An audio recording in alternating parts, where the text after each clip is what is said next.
આજે આપણે ધોરણ 9 વિષય ગણિત ચેપ્ટર નંબર 2 બહુપદીઓ એમાં સ્વાધ્યાય 2.2 દાખલા નંબર 2 ત્રીજો અને ચોથો જોવાના છે. અગાઉના વિડીયોમાં આપણે દાખલા નંબર 2 છે એનો પહેલો અને બીજો જોયો હતો. આ એ જ દાખલાનો ત્રીજો અને ચોથો જોશું. ફરીથી રકમ જોઈએ. નીચે આપેલ દરેક બહુપદી એટલે આ બે બહુપદી જે છે એના માટે P0, P1 અને P2 શોધો. તો કઈ રીતે કર્યું તો આપણે જોવું. બહુપદી લખીએ P(x) = x નો ઘન. હવે પેલા P0 ની વાત કરીએ. P0 માટે તો આપણે શું કરતા હતા જોવું. P(x) છે તો નીચે લખતા હતા P(0). P(x) ની જે P(0) એટલે કે જ્યાં x છે ત્યાં શું મૂકવાની વાત આવે? 0. x = 0 લેતા. ક્લિયર? જ્યાં જ્યાં તમને x દેખાય ત્યાં શું મૂકવાનું? 0. તો જો P(x) ની જગ્યાએ 0, x ની જગ્યાએ 0 અને એનો ઘન. તેથી P(0) બરાબર 0 નો ઘન શું થાય? તો કે 0. તો જો P(0) મેળવવાનું કીધું ને. P(0) શું મળ્યું આપણને? 0. હવે તેવી જ રીતે P(1) તો ફરી પાછો આપણે બહુપદી લખીએ P(x) = x નો ઘન. હવે કોના માટે? P(1) માટે તો જો ફરી પાછું આપણે લખીએ P(x) બહુપદી અને નીચે લખીએ P(1). એટલે હવે તો ડાયરેક્ટલી ખબર પડી જાય કે જ્યાં x છે ત્યાં શું મૂકવાની વાત કરી? 1. માટે x = 1 લેતા. એટલે કે જ્યાં જ્યાં x છે ત્યાં આપણે 1 મૂકવાનો છે. P(x) ની જગ્યાએ 1, x ની જગ્યાએ 1 ને એનો ઘન. તેથી P(1) બરાબર 1 નો ઘન શું થાય? તો કે 1. એટલે કે P(1) છે એનો જવાબ મને મળ્યો 1. હવે P(2) માટે ફરીથી આપણે બહુપદી લખીએ P(x) = x નો ઘન. હવે P(2) માટે અહીં લખીએ જો પેલા બહુપદીનું નામ P(x) છે અને મેળવવાનું P(2) છે. એટલે કે જ્યાં x દેખાય જ્યાં x ત્યાં શું મૂકવાનું? 2. માટે x = 2 લેતા. જ્યાં જ્યાં x છે ત્યાં 2 લ્યો. P(x) ની જગ્યાએ 2, x ની જગ્યાએ 2 ને એનો ઘન.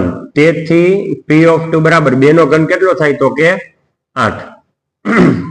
P(0), P(1) ને P(2) આપણે આ બહુપદી માટે મેળવી લીધો.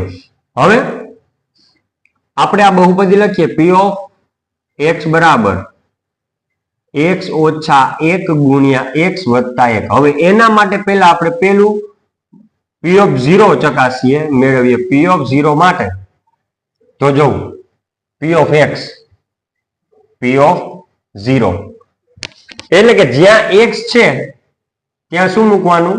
0. માટે x = 0 લેતા. જ્યાં જ્યાં x દેખાય ત્યાં 0 મૂકતા જ જાઓ. P(x) ની જગ્યાએ 0, x ની જગ્યાએ 0 - 1, x ની જગ્યાએ 0 + 1.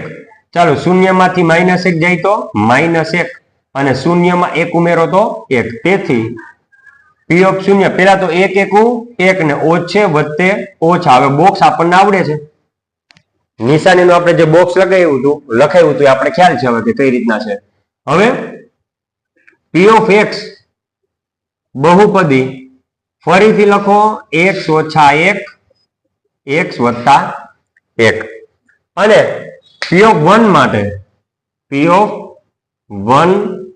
માટે હવે આપણને ખ્યાલ પડી જાય કે જ્યાં 1 ક્યાં મૂકવાનો? તો કે જ્યાં તમને x દેખાય ત્યાં x = 1 લેતા. જ્યાં જ્યાં x છે ત્યાં 1 લેવાનો છે.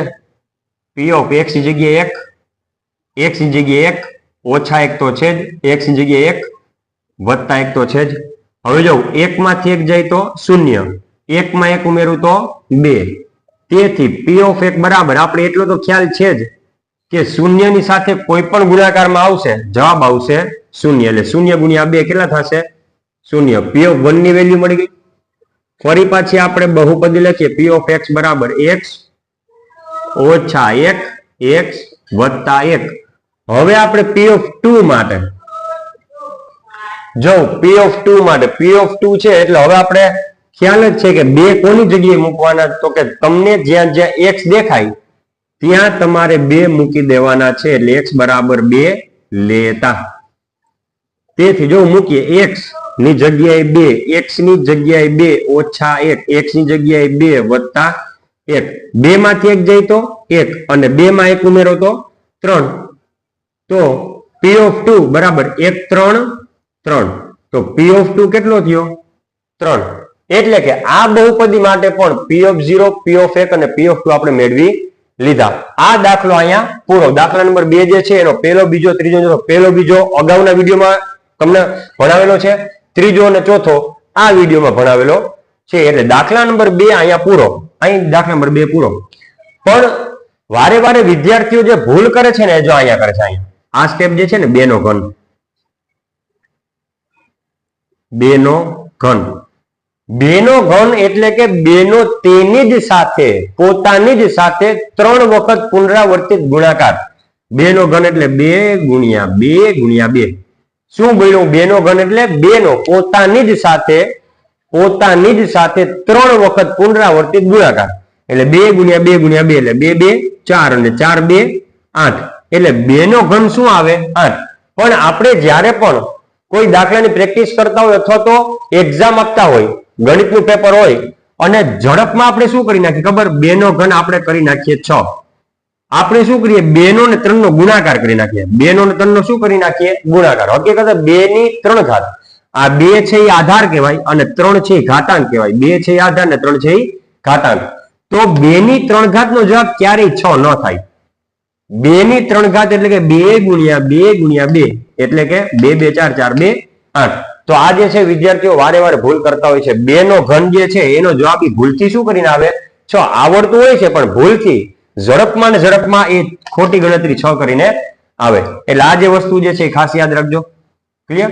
તો અહીંયા આપણે દાખલા નંબર 2 પૂરો કરીએ છીએ.